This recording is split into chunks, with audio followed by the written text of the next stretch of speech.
Everyone, ये हमारी polity की सीरीज़ चल रही है और इसमें जो है हम पार्लियामेंट कवर कर रहे थे।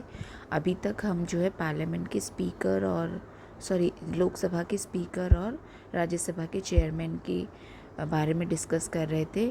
तो अभी हम करेंगे लोकसभा के स्पीकर और राज्यसभा के चेयरमैन की इंडिपेंडेंसी और इम्पार्शियलिटी। यहाँ से कंटिन्यू करेंगे।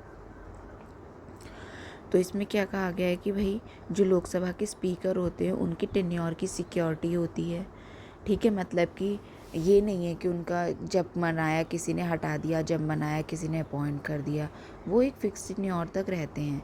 फिर सैलरी जो होती है, अलाउंसेस जो होते हैं वो फिक्स किए जाते हैं पार्लियामेंट के द्वारा। ये नहीं है कि उसको भी कभी भी कोई भी चेंज कर रहा है। ये सब चार्ज किए जाते हैं कंसोलिडेटेड फंड ऑफ इंडिया पे। फिर work can not be discuss और criticize in Lok Sabha except on a substantive motion. मतलब बिना सब्सटैंटिव मोशन लाए हुए लोकसभा में उनके जो वर्क है, जो स्पीकर हैं उनके, उसका जो वर्क है उसको डिस्कस नहीं किया जा सकता पार्लियामेंट में, या उसको क्रिटिसाइज़ नहीं किया जा सकता।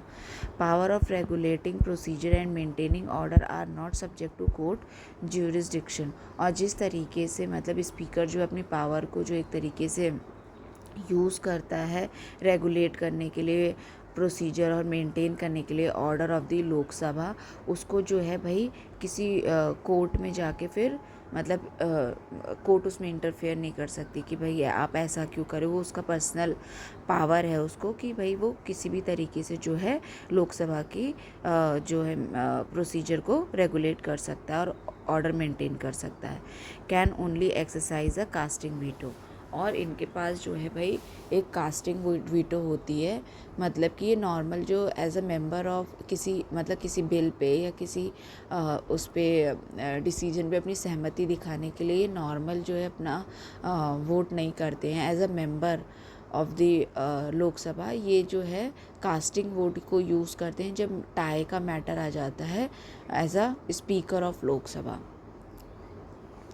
चेयरमैन की भी सैलरी और अलाउंस होते हैं जो फिक्स किए जाते हैं पार्लियामेंट के द्वारा, और उसे भी चार्ज किया जाता है कंसोलिडेटेड फंड ऑफ इंडिया पर। ये भी जो है can not preside over Rajya Sabha when removal resolution is under consideration, acts as a normal member without voting rights. जब क्या कहते हैं, देखिए जो चेयरमैन होता है ना वो राज्यसभा का मेंबर नहीं होता है, जबकि स्पीकर जो होता है वो उसका मेंबर होता है। चेयरमैन तो भाई प्रेसिडेंट की पोस्ट पे अपॉइंट होता है, इसलिए वो राज्यसभा का मेंबर बन जाता है। तो जब इसके जो रिजोल्यूशन, जो रिमूवल का रिजोल्यूशन राज्यसभा में लाया गया होता है, तो उस टाइम पे जो है ये उसको प्रिसाइड तो कर नहीं सकता भाई। जब रिमूवल का प्रोसीजर चल रहा है तो ये चेयरमैन की तरह वर्क नहीं करेगा, लेकिन ये किसी नॉर्मल पर्सन की तरह जो है उसकी प्रोसीडिंग में जो है भाग ले सकता है राज्यसभा में बैठकर। लेकिन वहाँ पर भी इसके पास वोटिंग राइट नहीं होगा। क्यों? क्योंकि ये राज्यसभा का मेंबर नहीं था। ऐसा अगर मान लो कि स्पीकर के केस में होता कि इसका जो रिमूवल का रेजोल्यूशन लाया गया होता, तो उस केस में वो कास्टिंग वोट को नहीं इस्तेमाल कर सकता था स्पीकर, लेकिन एज अ मेंबर तो कर सकता है, क्योंकि उसको जो है स्पीकर की पोजीशन से हटाया जा रहा होता था। उसको जो है मेंबर की पोजीशन से नहीं हटाया जाता है। लेकिन वहाँ पर उसके पास मेंबरशिप की, चेयरमैन के पास तो मेंबर वाली पोजीशन ही नहीं है, उसके पास सिर्फ चेयरमैन वाली पोजीशन है। तो अगर वो चेयरमैन वाली पोजीशन पर से रिमूव होने के लिए जो है उसके लिए रिजोल्यूशन लाया गया, तो फिर वो वहाँ पे उसके पास वोटिंग राइट नहीं रहेंगे, वो फिर नॉर्मल विदाउट वोटिंग राइट ही पार्टिसिपेट करेगा। Must ensure the smooth functioning of the Rajya Sabha. और ये भी रिस्पॉन्सिबल होता है भाई एक तरीके से स्मूथ फंक्शनिंग ऑफ राज्यसभा के लिए। फिर रैंकिंग क्या होती है, जो स्पीकर होता है उसे 7th रैंक पे रखा गया है ऑर्डर में with the chief justice of India. मतलब जैसे चीफ जस्टिस ऑफ इंडिया है उसके साथ ही इनको जो है स्पीकर को भी 7th रैंक प्रोवाइड की गई है ऑर्डर वाइज। फिर not rank separately hold position as a vice president of India. और जो चेयरमैन है वो as a chairman of Rajya Sabha उनकी कोई रैंक नहीं स्पेशली मेंशन की गई है। उनकी रैंक जो है वाइस प्रेसिडेंट के तौर पर ही डिसाइड की जाती है। Party affiliation expected to be impartial but not strictly enforced in practice, मतलब इनको जो है भाई कहा जाता है कि एक्सपेक्ट किया जाता है कि ये जो है इम्पार्शियल तरीके से ही अपना काम करेंगे, मतलब कोई पार्शियलिटी नहीं दिखाएंगे। लेकिन जो राज्यसभा के चेयरमैन होते हैं expected to be non party individual following British convention. ये जो है भाई नॉन पार्टी मेंबर होते हैं, इन किसी पार्टी से तो बिलोंग करते नहीं हैं, तो ये वाला जो है क्या कहते हैं एक तरीके से जो कन्वेंशन है ये ब्रिटिश का जो रूल था वहाँ से फॉलो किया जा रहा है, जो ब्रिटिश पार्लियामेंट में British constitution British parliament use करते थे वहाँ से कन्वेंशन चला आ रहा है। फिर quorum for joint sitting preside over joint sitting of both the houses require a quorum of both the houses, मतलब जो स्पीकर है लोकसभा का वो प्रिसाइड करता है joint sitting of both the houses. जब दोनों हाउसेस की जॉइंट सिटिंग बुलाई जाती है तो चेयर जो स्पीकर होता है लोकसभा का वो ही उसे प्रिसाइड करता है और require a quorum in both the houses. उसके लिए दोनों को हाउसेस के में जो कोरम मिनिमम रिक्वायरमेंट होती है लगभग 1/10 of the total membership of house, तो उतने लोगों का प्रेजेंट होना ज़रूरी है दोनों हाउसेस के। Do not preside over joint sitting speaker conduct these sessions, और जो चेयरमैन है उसके पास तो ये पावर ही नहीं होती कि भाई वो जो है जॉइंट सिटिंग को प्रिसाइड करे। इवन अगर जो है स्पीकर जो है एब्सेंट हो किसी वजह से या वो अवेलेबल ना हो, उस केस में भी जो है चेयरमैन की बारी नहीं आती कि भाई वो जो है जॉइंट सिटिंग को प्रिसाइड करेगा। उस केस में भी यहाँ पर जो है जो डिप्यूटी स्पीकर होगा लोकसभा का वो ही प्रिसाइड करेगा। Role in the legislative process play a crucial role in the legislative process of the Lok Sabha including managing debates. ये जो है बहुत क्रूशियल रोल जो है एक तरीके से अदा करता है, प्ले करता है लेजिस्लेटिव प्रोसेस जो होती हैं, मतलब कि जो भी जैसे कि पूरी बिल को इंट्रोड्यूस हो रहा है, बिल पास हो रहा है, उसके लिए जो भी प्रोसीजर फॉलो हो रहा है, ठीक है, तो इन सब का जो है इसमें ये स्पीकर जो है बहुत क्रूशियल रोल को प्ले करता है और ये सारे जो डिबेट्स वगैरह जो होती हैं उनको मैनेज करता है लोकसभा में जितना भी होता है काम। और ये जो चेयरमैन है ये play supporting role in the legislative process, ये जो है सपोर्टिंग रोल को जो है प्रोवाइड करता है किसी भी लेजिस्लेटिव प्रोसेस में, प्राइमरली ओवरसीइंग द राज्यसभा को मतलब एक तरीके से चेयर करने के साथ साथ। फिर डिप्टी स्पीकर और लोकसभा के और डिप्टी स्पीकर और राज्यसभा के क्या क्या फंक्शंस हैं। इनका जो इलेक्शन होता है डिप्टी स्पीकर ऑफ लोकसभा का under deputy speaker of Lok Sabha जो अंडर 93 दिया गया है आर्टिकल, और डिप्टी चेयरमैन ऑफ राज्यसभा, इनके इलेक्शन क्या है, election elected after the election of the speaker, that is fix by the speaker. जो डिप्टी स्पीकर ऑफ लोकसभा होते हैं इनका इलेक्शन जो है स्पीकर के बाद किया जाता है, जो कि स्पीकर जो है इनकी इलेक्शन की डेट को फिक्स करता है अपने अपॉइंटमेंट के बाद।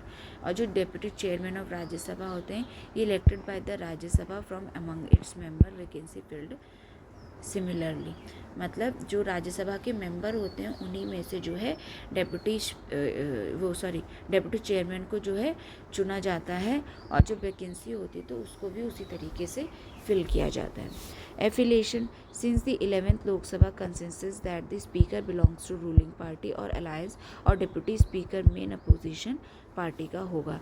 जब से 11th लोकसभा हुई है, पहले ऐसा कन्वेंशन नहीं था कोई भी, लेकिन 11th लोकसभा के बाद जो भी आई है उसमें ये कंसेंसस बन गया है कि भाई जो है स्पीकर जो होगा वो तो रूलिंग पार्टी को बिलोंग करेगा, लेकिन जो डिप्टी स्पीकर होता है वो अपोजिशन पार्टी का जो होता है वो मेंबर होता है। इसमें जो राज्यसभा के मामले में क्या है, elected from among the Rajya Sabha member, no specific affiliation. इसमें जो ये अपोजिशन पार्टी वाला जो क्राइटेरिया है वो ज़रूरी नहीं होता है, वो बस अमंग मेंबर जो मेंबर होते हैं राज्यसभा के उनमें से एक चुना जाता है। वैकेंसी प्रोसीजर क्या होता है, Lok Sabha elects another member to fill the deputy speaker vacancy. Lok Sabha जो है इलेक्ट करते हैं और मेंबर को अगर जब डिप्टी स्पीकर की पोजीशन की वैकेंसी हो जाती है। यहाँ पे क्या है, Rajya Sabha elect another member to fill the deputy chairman vacancy. Rajya Sabha के मेंबर जो हैं वो भाई दूसरा मेंबर चुन लेते हैं जब डिप्टी चेयरमैन की वैकेंसी हो जाती है। प्रिसाइडिंग ड्यूटी क्या होता है? ये प्रिसाइड करता है जॉइंट सिटिंग को under article 108 in the speakers absence. अगर स्पीकर एब्सेंट हो उस केस में भाई प्रिसाइड करता है ये जॉइंट सिटिंग को, जो कि अंडर आर्टिकल 108 दिया गया है। Performs duties of the chairman when the office is vacant and when the vice president act as president. जब भाई जो चेयरमैन है उसकी, चेयरमैन ऑफ राज्यसभा है उसकी जो है एक तरीके से ऑफिस जो है वेकेंट होगा, उस केस में जो है डिप्टी चेयरमैन जो है एक्सरसाइज करेगा अपनी ड्यूटीज़ को। और अगर मान लो कि वाइस प्रेसिडेंट जो है वो एक्ट कर रहा है एज अ प्रेसिडेंट, उस केस में भी डिप्टी चेयरमैन को ही राज्यसभा का सारा कारोबार संभालना पड़ेगा। फिर कमेटी मेंबर क्या है, मेंबरशिप क्या है? Automatically become chairman of the parliamentary committee if a member. अगर ये किसी पार्लियामेंट्री कमेटी का मेंबर होता है तो उसका जो है ये ऑटोमेटिकली चेयरमैन बन जाता है। लेकिन ऐसा ऑटोमेटिक चेयरमैनशिप वाली जो मेंबरशिप की जो प्रावधान है वो डिप्टी चेयरमैन के साथ नहीं होता है, जो राज्यसभा का होता है। रेजिग्नेशन सबमिशन क्या होता है? ये अपना रेजिग्नेशन सबमिट करते हैं स्पीकर ऑफ द लोकसभा को। जो डिप्टी चेयरमैन ऑफ लोकसभा हैं, डिप्टी स्पीकर ऑफ लोकसभा, ये अपना रेजिग्नेशन स्पीकर को देते हैं। और डिप्टी चेयरमैन जो है वो अपना रेजिग्नेशन वाइस प्रेसिडेंट ऑफ, जो कि चेयरमैन ऑफ राज्यसभा होते हैं, उनको देते हैं। वोटिंग राइट्स क्या होते हैं? While presiding can not vote in the first instances only has a casting vote. मतलब जब ये क्या कहते हैं एज अ स्पीकर जो है, मतलब कि एज अ चेयरमैन अगर मान लो कि प्रिसाइड कर रहा, सॉरी मतलब कि अगर वो चेयरमैन जो है, सॉरी स्पीकर जो है लोकसभा का, वो प्रेजेंट नहीं है और ये उसकी पोजीशन पे काम कर रहे हैं, तो उस केस में भाई ये जो है फिर कास्टिंग वोट को ही अपने इस्तेमाल कर सकते हैं। नॉर्मल मेंबर की तरह मेंबर का इस्तेमाल, वो वोट का इस्तेमाल नहीं कर सकते फर्स्ट इंस्टेंस में। इसमें भी ऐसे ही होता है। डिप्टी स्पीकर जो डिप्टी चेयरमैन होता है वो भी जो है फर्स्ट इंस्टेंस में वोट को इस्तेमाल नहीं कर सकता, उसके पास भी सिर्फ कास्टिंग वोट वाली पावर रह जाती है। फिर सैलरी और अलाउंसेस क्या होते हैं? Fix by parliament. सैलरीज जो होती हैं इनकी फिक्स की जाती है पार्लियामेंट के द्वारा, charge on the consolidated fund of India. और इसकी चेयरमैन, डिप्टी चेयरमैन की सैलरी भी फिक्स की जाती है पार्लियामेंट द्वारा, और ये भी जो है चार्ज होती है कंसोलिडेटेड फंड ऑफ इंडिया पे। रिमूवल प्रोसीजर क्या होता है? Similar to speaker's removal, article 94 में दिया गया, can not preside during removal consideration. मतलब ये बिल्कुल स्पीकर की तरह ही इसका भी रिमूवल किया जाता है, और इसको जो है ये उस कंडीशन में जो है प्रिसाइड नहीं कर सकता लोकसभा को। जो डिप्टी चेयरमैन होता है राज्यसभा का, उसका रिमूवल आर्टिकल 90 में दिया गया है, can not preside during removal consideration. और ये भी जो है प्रिसाइड नहीं कर सकता उस कंडीशन में जब इसका रिमूवल कंसिडरेशन चल रहा हो। Panel of the chairpersons, vice chairpersons nominated by the speaker from among the Lok Sabha member preside in absence of speaker and deputy speaker। एक पैनल ऑफ चेयरपर्सन या वाइस चेयरपर्सन का जो है वो elect किया जाता है लोकसभा के मेंबर से ही स्पीकर के द्वारा, ताकि वो जो हैं जब वही मतलब कि स्पीकर या डिप्टी स्पीकर किसी वजह से एब्सेंट होता है, उस केस में भाई उनमें से जो है एक मेंबर जो है प्रिसाइड करता है। Nominated by the chairperson from among Rajya Sabha member preside in absence of the chairman and deputy chairman. ऐसा ही जो है राज्यसभा के केस में होता है, वहाँ पर भी एक पैनल ऑफ चेयरपर्सन या वाइस चेयरपर्सन को जो है इलेक्ट कर लेते हैं राज्यसभा के मेंबर्स में से ही, और वो जो है प्रिसाइड करते हैं जब भाई वाइस मतलब कि वो जो चेयरमैन है राज्यसभा का वो, या फिर जो डिप्टी चेयरमैन है वो किसी वजह से एब्सेंट है उस केस कंडीशन पे। Presiding in vacant seats in both speaker and deputy speaker are vacant, a member appointed by president presides. अच्छा देखो यहाँ पे जो था, जो पैनल ऑफ चेयरपर्सन और वाइस चेयरपर्सन था, ये दोनों के केस में उस केस में होगा जब ये लोग किसी वजह से एब्सेंट हैं, ठीक है। लेकिन अगर किसी वजह से स्पीकर और डिप्टी स्पीकर की पोजीशन जो है वेकेंट है, मतलब उस पोजीशन पे कोई अपॉइंट ही नहीं किया गया है उस टाइम पे, तो उस केस में जो है प्रेसिडेंट जो है किसी बंदे को जो है, जो मेंबर होंगे लोकसभा के, उनमें से डिसाइड करेगा कि कौन जो है प्रिसाइड करेगा, ठीक है, लोकसभा को। ऐसा ही जो है वो चेयरमैन और जो डिप्टी चेयरमैन है उसकी सीट वेकेंट होगी तो प्रेसिडेंट अपॉइंट करेगा मेंबर ऑफ द हाउस में से कि भाई कौन जो है उसको प्रिसाइड करेगा। फिर क्या है, इंडियन स्पीकर और ब्रिटिश स्पीकर का डिफरेंस दिया गया है। इंडियन स्पीकर जो है इलेक्ट किया जाता है from among the members of the Lok Sabha after a new assembly is formed. इसको जो है इलेक्ट किया जाता है उसी के मेंबर्स में से जब नई असेंबली फॉर्म होती है। ये एक्सपेक्टेड टू बी इम्पार्शियल कि भाई ये एक्सपेक्ट किया जाता है कि इम्पार्शियल हो, but retains membership in their political party. इसको जो है अपनी पॉलिटिकल पार्टी की मेंबरशिप छोड़नी नहीं पड़ती, मतलब ये अपनी पॉलिटिकल किसी पर्टिकुलर पार्टी को बिलोंग करता है, बस इससे उम्मीद की जाती है कि ये इम्पार्शियली वर्क करे। Continues in office even if the Lok Sabha is dissolve until a new Lok Sabha is form.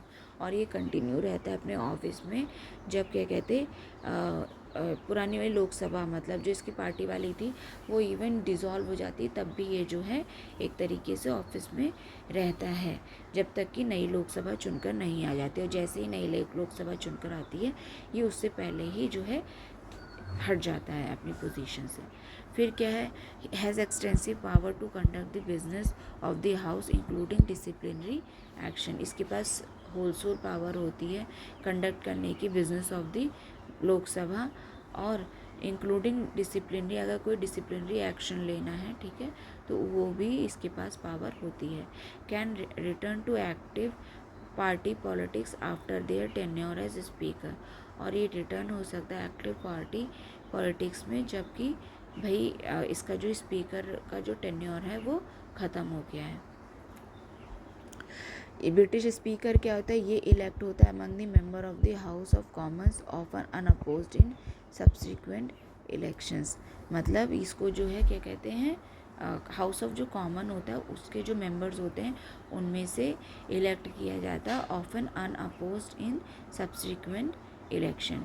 फिर require to be completely impartial and resign from their political party upon election। ये जो है जैसे ही स्पीकर के पद पर चुन के आते हैं वैसे ही अपनी पार्टी से जो है एक तरीके से रिज़ाइन दे देते हैं ताकि ये भाई कम्प्लीटली इम्पार्शियल रहें।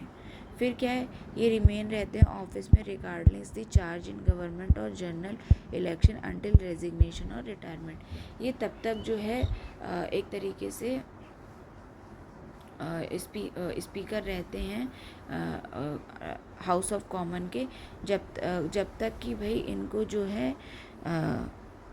इनका रेजिग्नेशन ना हो जाए या फिर इनका टेन्योर पूरा ना हो जाए। इनका भाई वो जो नई गवर्नमेंट चुनकर आई है या पुरानी वाली गवर्नमेंट चली गई है उससे कोई लेना देना नहीं होता है, मतलब ये कंप्लीट अपना टेन्योर पूरा करते हैं। फिर क्या है, hold significant authority over conduct of business in the house and maintain order. ये जो है एक तरीके से सिग्निफिकेंट अथॉरिटी होते हैं conduct of business in the houses और ये मेंटेन करते हैं ऑर्डर को उस हाउस के। फिर traditional steps down from the house of Commons and is often elevated to the house of Lords. The constituency of the speaker is also kept contested as a form of convention by party।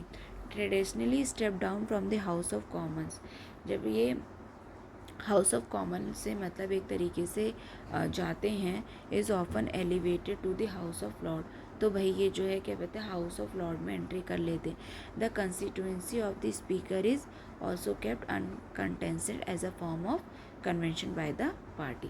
तो ये था अभी तक हमारा Indian speaker और British speaker का difference. अब जो सेक्रेटेरिएट ऑफ पार्लियामेंट है जो कि आर्टिकल 98 में दिया गया है इसे हम अगली वीडियो में कवर करेंगे। Thank you.